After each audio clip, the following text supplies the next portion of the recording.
வணக்கம் மக்களே, இன்னைக்கு நான் உங்களுக்காக ரொம்பவே ஒரு வித்தியாசமான ஒரு ஹாரர் படம் தான் கொண்டு வந்திருக்கேன். படத்தோடைய பேர் ஜட்டாதரா.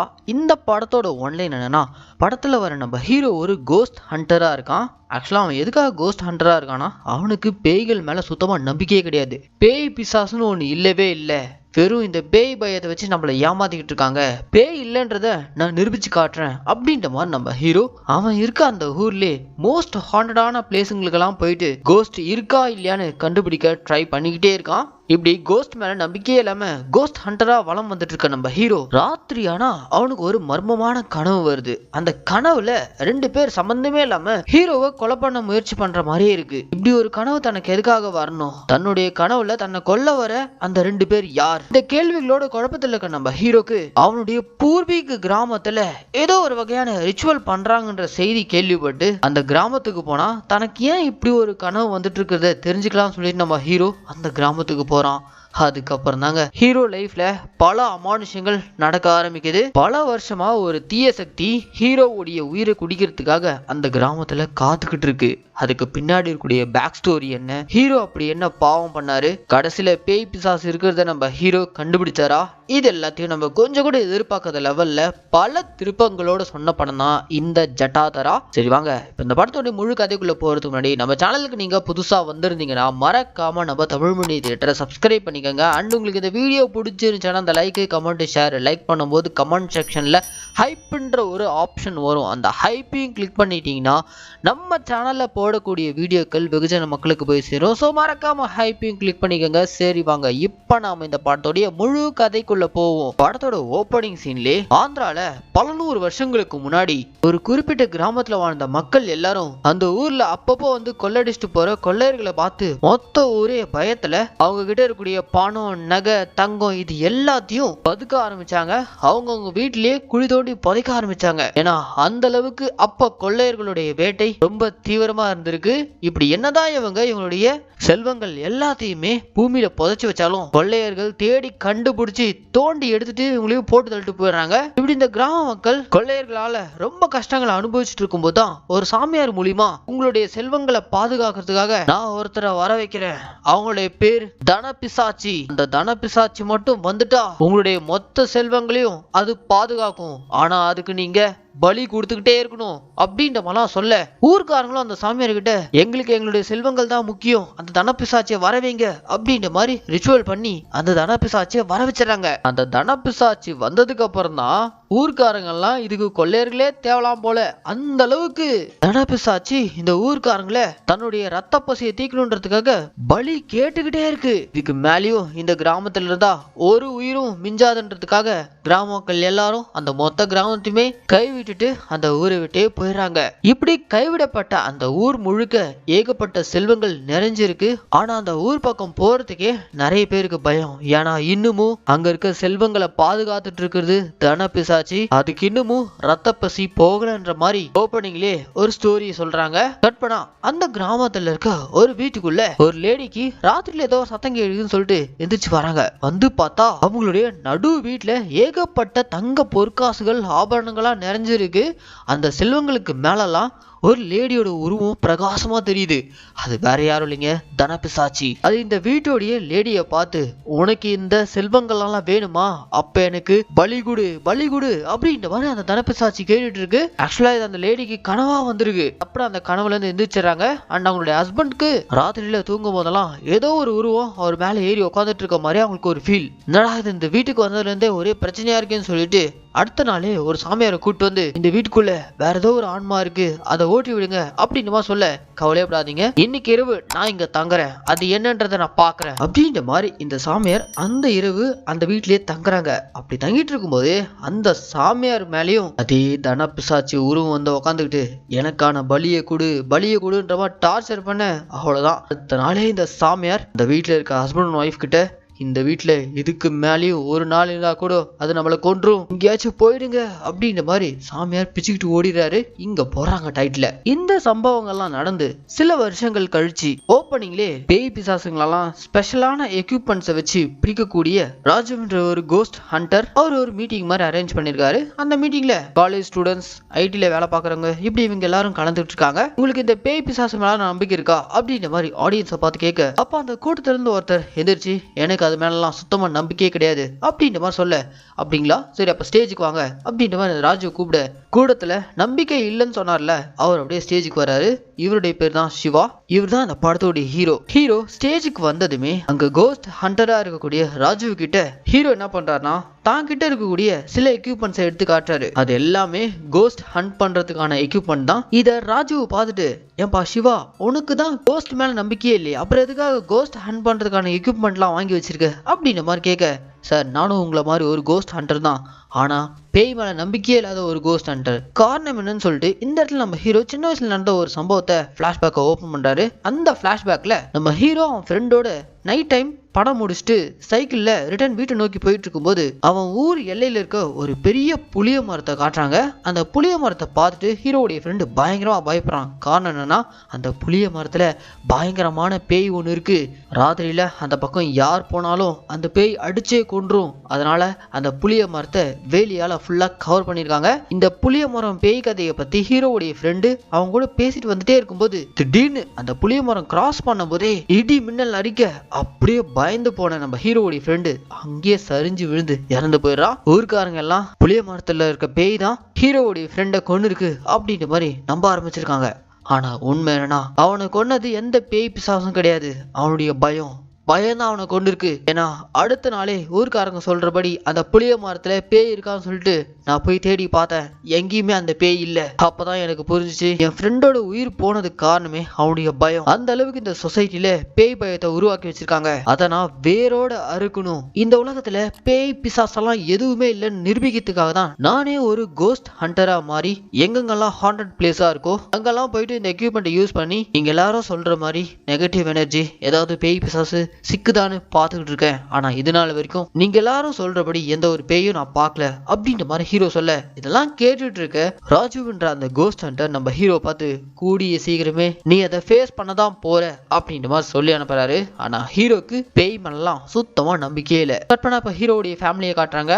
வீட்டுல ஹீரோடைய அப்பா அம்மா அண்ட் இவன் தான் அவங்களுக்கு ஒரே பையன். ராத்திரி ஆனா நம்ம ஹீரோக்கு ஒரு வித்தியாசமான கனவு வருது. அந்த கனவுல நம்ம ஹீரோ குழந்தையா இருக்கும்போது தொட்டில இருக்கும்போது கையில கத்தியோட ஒரு லேடி குழந்தையா இருக்க நம்ம ஹீரோ கொல்ல வர மாதிரியும், இன்னொரு பக்கம் இன்னொரு நபர் குழந்தையா இருக்க நம்ம ஹீரோவை மாடியில இருந்து தூக்கி போடுற மாதிரியும், இப்படி எல்லாம் விசித்திரமான கனவு நம்ம ஹீரோக்கு தொடர்ந்து வந்துகிட்டே இருக்கு. கனவுல தன்னை கொல்ல வர அந்த ஆம்பளையும் பொம்பளையும் யாருன்னே தெரியல. ஆனா அவங்களுடைய உருவம், அவங்களுடைய முகம் மட்டும் ஹீரோ மனசுல ஆழமா பதிஞ்சிருக்கு. அதுக்கப்புறம் தொடர்ந்து ஹாண்டட் பிளேஸுங்களா போயிட்டு எங்கேயாச்சும் பேய் சிக்குதான்னு சொல்லிட்டு தேடிக்கிட்டே இருக்கான். அப்படி ஒரு நாள் பாழடைஞ்சு போன ஒரு பழைய கோயிலுக்குள்ள தன்னுடைய எக்யூப்மெண்ட்ஸை எடுத்துக்கிட்டு ஹீரோ சர்ச் பண்ண போயிருக்கும் போதுதான் திடீர்னு ஒரு உருவம் ஹீரோ கண்ணுல பெப்பர் ஸ்ப்ரேவை அடிச்சுட்டு ஓடுறாங்க. ஆக்சுவலா அந்த இடத்துல ஒரு பொண்ணு தான் வந்துட்டு போயிருக்காங்க. அவங்க தான் அந்த படத்தோட ஹீரோயின். இவங்களுடைய பேர் சித்தாரா. இவங்க ஆக்சுவலா ஒரு ஆர்கியாலஜிஸ்ட் ஸ்டூடெண்ட். இந்த பழங்காலத்து கோயில்ல ஒரு சிலையை பாக்குறதுக்காக தான் வந்திருப்பாங்க. வந்த இடத்துல நம்ம ஹீரோவை பார்த்துட்டு அத்துமீறி ஒருத்தன் உள்ள பூந்திருக்கான்னு தான் அவங்க பெப்பர் ஸ்ப்ரே அடிச்சுட்டு போயிருப்பாங்க. அடுத்த நாளே நம்ம ஹீரோ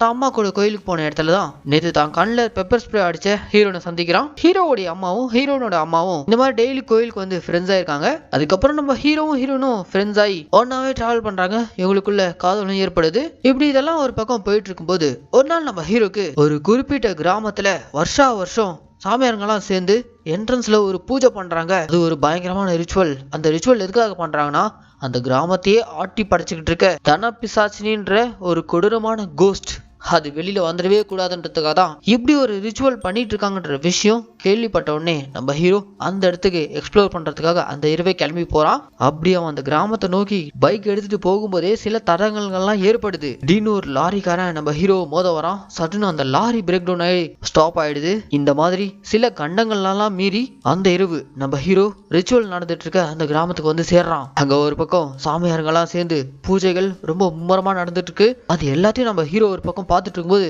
இந்த பக்கம் ஹீரோயின் நம்ம ஹீரோவுடைய ஜாதகத்தை ஒரு சாமியார்கள் கொண்டு போய் கொடுத்து செக் பண்ண சொல்லிட்டு இருக்காங்க.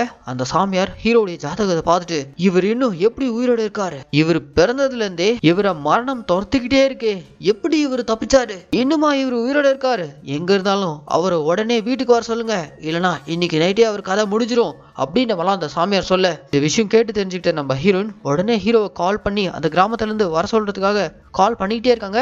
ஆனா ஹீரோயின் கால் அட்டன் பண்ணாம அவர் அங்க நடந்துட்டு இருக்க சடங்குகளை பார்த்துட்டு இருக்காரு. அப்ப சடனா நம்ம ஹீரோக்கு அவங்க அப்பா கிட்ட இருந்து போன் கால்.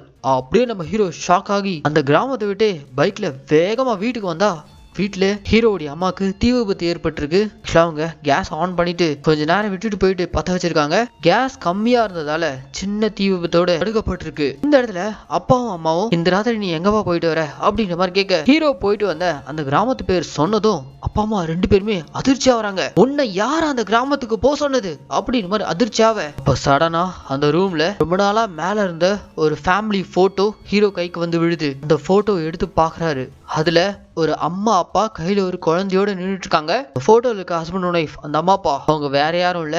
அப்பப்போ நம்ம ஹீரோவுடைய கனவுல ஹீரோ குழந்தையா இருக்கும்போது அவனை கொல்ல வருவாங்களே அதே உருவத்துல இருக்காங்க. அந்த போட்டோவை தன்னுடைய அப்பா கிட்ட காமிச்சு ராத்திரி ஆனா என் கனவுல என்ன கொல்ல வரவங்க இவங்க 2 பேர் தான், இவங்க 2 பேர் யாரு, இவங்க கையில இருக்க அந்த குழந்தை யாரு அப்படின்ட்டு அவெல்லாம் கேட்க இங்கதான் என்னுடைய அப்பா ஒரு பயங்கரமான ட்விஸ்டை ரிவீல் பண்றாரு. அந்த போட்டோல இருக்கவங்க தான் உன்னுடைய நிஜ அம்மா அப்பா, அவங்க கையில இருக்க அந்த குழந்தையே நீதான்ப்பா அப்படின்ற மாதிரி ஒரு ஷாக்கிங்கான விஷயத்த ரிவீல் பண்ண அப்படியே நம்ம ஹீரோ ஷாக்ல உறைஞ்சு போறாரு. என் கனவுல என்ன பெத்தவங்களே என்ன எதுக்காக கொல்ல வரணும், என்னுடைய நிஜ அப்பா அம்மாக்கு என்ன ஆச்சு அப்படின்ற மாதிரி நம்ம ஹீரோ ஷாக்கிங்கோட தன்னுடைய வளர்ப்பு அப்பா அம்மா கிட்ட கேள்வி எழுப்ப இங்க போடுறாங்க இன்டர்வல். இதுக்கப்புறம் தாங்க இந்த படத்துல நம்ம கொஞ்சம் கூட எதிர்பார்க்காத லெவல்ல பல திருப்பங்களை வச்சிருக்காங்க.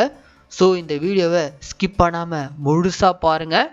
இப்போ இன்டர்வலுக்கு அப்புறம் நம்ம ஹீரோ தன்னுடைய வளர்ப்பு அப்பா அம்மா கிட்ட தன்னை பெத்தவங்க என்ன ஆனாங்க, எதுக்காக அவங்க கனவுல என்ன கொல்ல வராங்கன்றத கேட்டு தெரிஞ்சுக்கிறான். அப்படியே பிளாஷ்பேக் பல வருஷங்களுக்கு முன்னாடி படத்தோட ஓப்பனிங் சீன்லயே அந்த கிராமத்துல இருக்க ஒரு குறிப்பிட்ட வீட்டுல ஒரு லேடியும் ஹஸ்பண்டும் வாழ்ந்துட்டு இருந்தாங்கல்ல, அவங்கள கூட ராத்திரி ஆனா அந்த தனப்பிசாச்சி வந்து பயங்கரமா டிஸ்டர்ப் பண்றதாவும் அதை ஓட்டுறதுக்காக சாமியார் வந்து ஒரு இரவு தங்கும் போது அந்த சாமியாரையே அந்த தனப்பிசாச்சின்ற பூதம் ஓட விட்டுச்சுல, அங்கதான் கதையை கண்டினியூ பண்றாங்க. இப்ப அந்த வீட்டுல இருக்க ஹஸ்பண்ட் அண்ட் ஒய்ஃப் 2 பேரும் இருக்காங்களே, அவங்களுடைய கண்ணுக்கு தனப்பிசாச்சி வந்து இந்த வீட்டுக்குள்ள ஏகப்பட்ட தங்கம் வைரம் இருக்கக்கூடிய பொக்கிஷம் இருக்கு, அந்த பொக்கிஷத்தை நீ அடையணும்னா என்னுடைய பசி தீர அளவுக்கு பலி கொடுக்கணும் அப்படின்ற மாதிரி அந்த தனப்பிசாச்சி வந்து கேட்டிருக்கோம். உடனே அந்த வீட்டோட லேடி அந்த பொக்கிஷத்துக்கு ஆசைப்பட்டு இன்னொரு பவர்ஃபுல்லான சாமியாரை கூட்டு வந்து வீட்டுல நடந்த இந்த சம்பவத்தெல்லாம் சொல்ல இப்ப கூட்டிட்டு வந்திருக்க அந்த பவர்ஃபுல் சாமியார் இருக்காருல்ல, அவரே ரொம்ப வருஷமா இந்த தனப்பிசாச்சி தான் தேடிட்டு இருக்காரு. ஏன்னா அந்த கிராமத்துல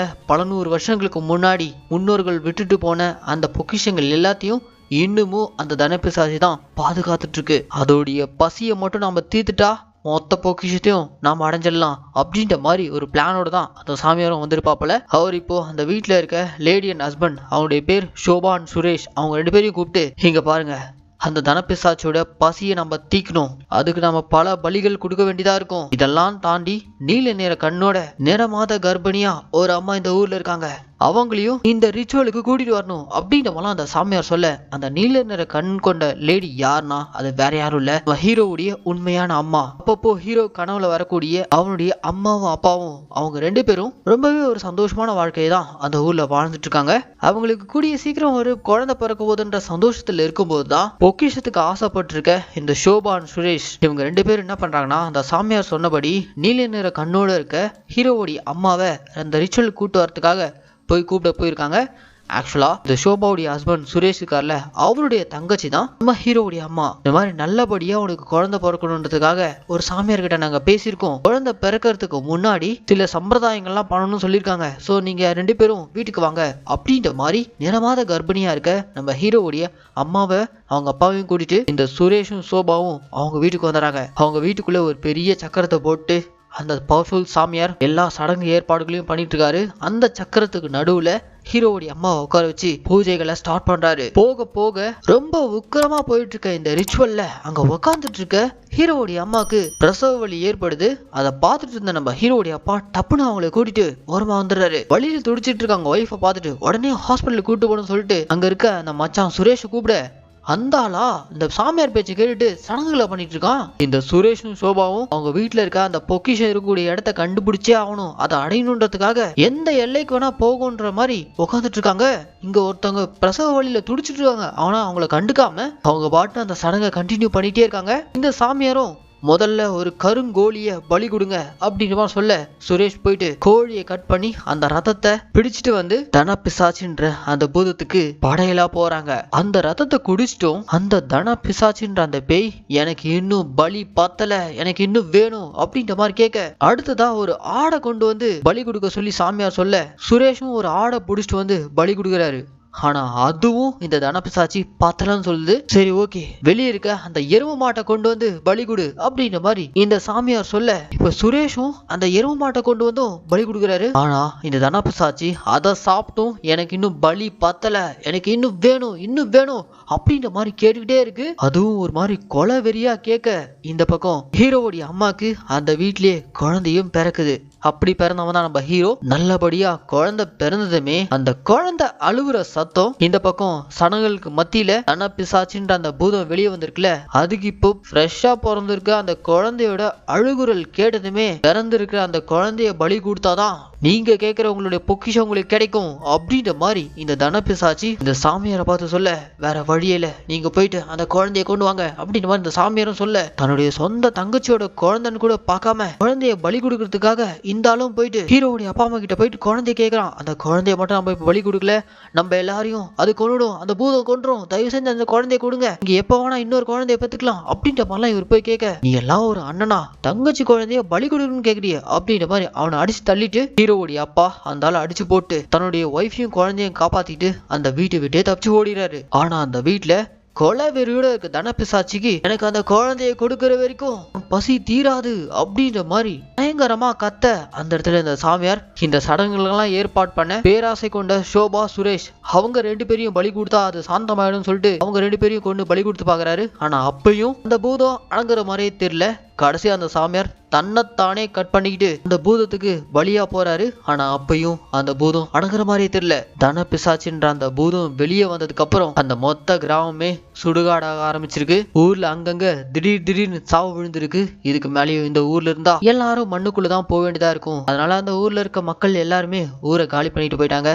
ஆனா இன்னமும் அந்த தனபிசாச்சுன்ற அந்த பூதம் அந்த ஊர்லயே நம்ம ஹீரோவுடைய உயிரை குடிக்கிறதுக்காக காத்துக்கிட்டு இருக்கு. எந்த ஊருக்கு நம்ம ஹீரோ போகவே கூடாதுன்னு அவனுடைய வளர்ப்பு அப்பா அம்மா பார்த்துட்டு இருந்தாங்களோ ஆனா அந்த ஊருக்கே இன்னைக்கு ராத்திரி நம்ம ஹீரோ போயிட்டு வந்திருக்கான். இப்படி இந்த பிளாஷ்பேக் எல்லாம் கேட்டு தெரிஞ்சுக்கிட்டு நம்ம ஹீரோ சரி எல்லாம் ரைட்டு, என்னுடைய அப்பா அம்மாக்கு என்னாச்சு, அவங்க தான் அந்த கிராமத்தை விட்டே தப்பிச்சு வந்தாங்களே அவங்களுக்கு என்னாச்சுன்ற மாதிரி ஹீரோ கேட்க என்னதான் உங்க அப்பா அம்மா அந்த ஊரை விட்டு வந்து வேற ஒரு ஊர்ல ஒரு சந்தோஷமான வாழ்க்கைய வாழ்ந்துட்டு இருந்தாலும் அந்த தனபிசாச்சுன்ற பூதத்துக்கு உன்னை விட மனசு இல்லாம உன் கூடவே இருக்க உன் அப்பா அம்மா மூலியமாவே உன்னை கொலை பண்ண முயற்சி பண்ணிருக்கு. ஒரு நாள் ஹீரோவுடைய அம்மா காய்கறி கட் பண்ணிட்டு இருக்கும் போதே டப்புன்னு அவங்களுக்குள்ள ஏதோ ஒரு ஆன்மா புகுந்த மாதிரியும் அவங்க கட் பண்ணிட்டு இருந்தா அந்த கத்தி எடுத்துட்டு தொட்டியில தூங்கிட்டு இருக்க அவங்களுக்கு குழந்தைய கொல்றதுக்காக அவங்களே போயிடுறாங்க. டப்புன்னு அந்த ஸ்பாட்டுக்கு அவங்க ஹஸ்பண்ட் வந்து என்னவா பண்ற, குழந்தை பக்கத்துல கையில கத்தியோட நின்றுட்டு இருக்க அப்படின்ற மாதிரி வந்து பிடிச்சிருப்பாரு. அப்புறம் தான் அவங்க சுயனுக்கு வந்திருப்பாங்க. இன்னொரு காட்சியில ஹீரோடைய அப்பா குழந்தையா இருக்க நம்ம ஹீரோ கொஞ்சிக்கிட்டு இருக்கும்போது அப்படியே மாடியில இருந்து தூக்கி போட ட்ரை பண்ணிருப்பாரு. ஆனா டப்புன்னு அவங்க ஒய்ஃப் வந்து எங்க என்ன பண்றீங்க அப்படின்ற மாதிரி ஸ்டாப் பண்ணிருப்பாங்க. இப்படி ஹஸ்பண்ட் ஒய்ஃப் ரெண்டு பேரும் அவங்களுடைய கான்சியஸையும் மீறி இந்த தனபிசாச்சுன்ற ஆன்மா அவங்களை கண்ட்ரோல் பண்ணி குழந்தையா இருக்க நம்ம ஹீரோவை கொலை பண்ண முயற்சி பண்ணிட்டே இருந்திருக்கு. விட்டா அந்த பூதம் நம்ம ரெண்டு பேர் கையாலே நம்ம குழந்தைய கொல்ல வச்சிரும் போல இருக்கேன்னு சொல்லிட்டு அப்பா அம்மா ரெண்டு பேரும் அவங்க குழந்தையோட உயிர் தான் முக்கியம், குழந்தைய காப்பாற்றணுன்றதுக்காக தன்னைத்தானே ஹஸ்பண்ட் ஒய்ஃப் ரெண்டு பேரும் எரிச்சுக்கிட்டு இறந்திருக்காங்க. இப்படி ஹீரோவை காப்பாற்றணுன்றதுக்காக தான் அவங்க அப்பா அம்மா உயிர் தியாகம் பண்ணியிருக்காங்க. இப்படி இந்த கதை எல்லாத்தையும் நம்ம ஹீரோ அவனுடைய வளர்ப்பு அப்பா மூலியமா கேட்டு தெரிஞ்சுக்கிறான். அந்த கிராமத்து பக்கம் போகாத வரைக்கும் ஹீரோடைய உயிருக்கு ஆபத்து இல்லை. ஆனா எப்ப நம்ம ஹீரோ அந்த கிராமத்துக்கு போயிட்டு வந்தானோ அப்பத்துல இருந்து அவனையும் அவனை சுத்தி இருக்கிறவங்களையும் இந்த தனபிசாச்சி வேட்டையாட ஆரம்பிச்சிருக்கு. இதுக்கெல்லாம் ஒரே தீர்வு, அஷ்டலிங்க பூஜையை நீ எங்க பிறந்தியோ அங்கேயே பண்ணணும். ஏன்னா நீ பிறக்கிறப்பதான் அந்த தனபிசாச்சும் திரும்ப பிறந்து வந்திருக்கு, அங்க வச்சுதான் நீ அதை அழிக்கணும் அப்படின்ற மாதிரி இப்ப இருக்க ஒரு சாமியார் நம்ம ஹீரோ கிட்ட சொல்ல அடுத்த சீன்ல நம்ம ஹீரோ அந்த அஷ்டலிங்க பூஜைக்காக எல்லா ஏற்பாடுகளையும் பண்ணிட்டு கிட்டத்தட்ட ஒரு 8 லிங்கத்தை எடுத்துக்கிட்டு இதெல்லாம் எங்க இருந்து ஆரம்பிச்சோ அதே கிராமத்துல இருக்க இவங்களுடைய பழைய வீட்டுக்கு தான் போயிருக்காங்க. அங்க போனதும் அந்த ரிச்சுவல் ஸ்டார்ட் பண்றதுக்கு முன்னாடி அப்பா அம்மா இறந்ததுக்கு அப்புறம் எப்படி அந்த தனபிசாச்சி என்ன நெருங்காம இருந்துச்சு அப்படின்னு நம்ம ஹீரோக்குள்ள கேள்வி எழ அதுக்கு அந்த சாமியார் என்ன சொல்றாருன்னா, உனக்கு எப்பெல்லாம் அந்த தனபிசாச்சால மரணம் ஏற்பட இருந்துச்சோ அப்பெல்லாம் இறந்து போனுடைய அப்பா அம்மா அவங்க தான் ஏதோ ஒரு வகையில உன்னை நெருங்கி வந்துட்டு இந்த மரணத்தை தட்டி விட்டுட்டே இருந்தாங்க. ஏன்னா உனக்காக உயிர் விட்ட அவங்களுடைய தியாகம் அந்த அளவுக்கு பவர்ஃபுல்லானது. உனக்காக உயிர் விட்ட உங்க அப்பா அம்மாக்காகவாச்சு நீ அந்த தனபிசாச்சியை அழிச்சு உயிர் வாழ்ந்தே ஆகணும் அப்படின்றமெல்லாம் அந்த சடங்குகளை ஸ்டார்ட் பண்றாங்க. ஆரம்பத்துல பேய் பிசாசு பூதம் இப்படி எது மேலேயும் நம்பிக்கையில நம்ம ஹீரோ இப்ப டோட்டலா மாறி கடவுள் நம்பிக்கையோட அந்த பூஜையை ஸ்டார்ட் பண்றான். சாமியார் ஒரு பக்கம் மந்திரம் ஓதிட்டு இருக்கும் போதே ஒவ்வொரு லிங்கமா கொண்டு போயிட்டு சக்கரத்துல வச்சுக்கிட்டு இருக்கான். அப்படி அந்த 8 லிங்கத்தையும் வச்சதுக்கு அப்புறம் வெளியே வந்திருக்க அந்த தனபிசாச்சிய திரும்பவும் கண்ட்ரோலுக்கு கொண்டு வந்துடலாம். ஆனா 3வது லிங்கம் வைக்கும் போதே அது பல தடங்கல்களை ஹீரோக்கு கொடுக்க ஆரம்பிக்குது. ஏன்னா அந்த தனபிசாச்சி இன்னமும் ரத்த வெறியோட பசியோட இருக்குன்னா அது நம்ம ஹீரோவுடைய ரத்தத்தை குடிக்கிறதுக்காக தான். ஹீரோ பார்த்ததும் நீ வந்துட்டியா அப்படின்ற மாதிரி அது பயங்கர பேரானந்தத்துக்குள்ளாகுது. ஆனா ஹீரோ வந்ததே அதை அழிக்கிறதுக்காக தான். கடைசியா 8வது லிங்கத்தை வைக்கும் போது அந்த பூதம் நம்ம ஹீரோ கிட்ட நெருங்கி வந்து கத்தியால ஒரே போடு, அவ்வளவுதான். ஹீரோ அப்படியே மயங்கி விழ ஹீரோட கதை முடிஞ்சு ஹீரோடைய ரத்தத்தை மொத்தமா அது குடிக்க போகுதுன்னு பார்த்தா டப்புன்னு நம்ம ஹீரோடைய உடம்புக்குள்ள அவங்க அப்பா அம்மாவுடைய ஆன்மா உள்ள புகுந்துட்டு அந்த தனபிசாச்சியை எதிர்த்து சண்டை போடுற அளவுக்கு சக்தி வாய்ந்தவனா மாத்துறாங்க. இதெல்லாம் மீறி ஹீரோ பண்ணிருக்க இந்த பூஜையினால கைலாஷ்ல இருந்து சிவனே இறங்கி வந்து அந்த கொடூரமான தனபிசாச்சின்ற அந்த பூதத்தோடைய கதையை முடிக்கிறாரு. கடைசியா இவ்வளோ வருஷம் இந்த கிராமத்தையே கட்டி ஆண்டுட்டு இருந்த அந்த பூதம் இந்த உலகத்தை விட்டே மொத்தமா போகுது. ஹீரோக்கு இருந்த கண்டமும் அந்த இடத்துல நீங்குது. எல்லா பிரச்சனையும் சால்வ் ஆனதுக்கு அப்புறம் நம்ம ஹீரோ தன்னுடைய குடும்பத்தோட சந்தோஷமா வாழ ஆரம்பிக்கிறான். அப்படியே இந்த படத்தையும் முடிக்கிறாங்க. என மக்களே, இந்த ஜட்டாதாரான்ற படத்துக்கு நான் கொடுத்த வாய்ஸ் ஓவர் கண்டிப்பா உங்களுக்கு பிடிச்சிருக்கும் நான் நம்புறேன். இதே மாதிரி தொடர்ந்து நம்ம மினி தியேட்டர்ல ரிலீஸ் ஆகக்கூடிய படங்கள் எல்லாம் நீங்க பார்க்கணும்னு ஆசைப்பட்டீங்கன்னா மறக்காம நம்ம தமிழ் மினி தியேட்டரை சப்ஸ்கிரைப் பண்ணிக்கோங்க. ஆனால் உங்களுக்கு இந்த வீடியோ பிடிச்சிருச்சுன்னா அந்த லைக் கமெண்ட் ஷேர் இதெல்லாம் மறக்காம பண்ணிடுங்க. இதே மாதிரி ஒரு சூப்பரான தரமான படத்தோட நான் உங்களை நாளைக்கு சந்திக்கிறேன். டாடா, பாய் பாய்.